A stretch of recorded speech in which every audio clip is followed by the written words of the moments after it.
Industrialist and businessman welfare foundation Rajshahi মহানগরীর আয়োজনে Rajshahi chamber of commerce and ইন্ডাস্ট্রির নবনির্বাচিত পরিচালনা পর্ষদের সদস্যদের সম্বর্ধনা অনুষ্ঠান অনুষ্ঠিত হয়েছে। অনুষ্ঠানে প্রধান অতিথি হিসেবে উপস্থিত ছিলেন আইবিডব্লিউএফ এর কেন্দ্রীয় সভাপতি মোহাম্মদ শহীদুল ইসলাম। প্রধান বক্তা ছিলেন আইবিডব্লিউএফ রাজশাহী মহানগরীর প্রধান উপদেষ্টা ড.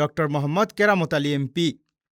সভাপতিত্ব করেন আইবিডব্লিউএফ রাজশাহী মহানগরীর সভাপতি অধ্যাপক AKM সরওয়ার জাহান প্রিন্স। অনুষ্ঠানে বক্তারা রাজশাহীর ব্যবসা বাণিজ্যের উন্নয়ন ও শিল্পায়নের উপর গুরুত্ব আরোপ করেন। তারা রাজশাহীতে ইপিজেড স্থাপনের দাবি জানান। প্রধান অতিথি মোহাম্মদ শহীদুল ইসলাম ব্যবসায়ীদের উদ্দেশ্যে ঐক্যবদ্ধভাবে কাজ করার আহ্বান জানান এবং নতুন উদ্যোক্তাদের উৎসাহ প্রদান করেন। অনুষ্ঠানে নবনির্বাচিত পর্যালোচনা পরিষদ সদস্যদের ক্রেস্ট প্রদান করে সম্মাননা জানানো হয়। এ সময় রাজশাহীর বিভিন্ন ব্যবসায়ী ও শিল্প উদ্যোক্তারা উপস্থিত ছিলেন। জাকারিয়া আল ফয়সাল, ডেইলি সিটিজেন ভয়েস।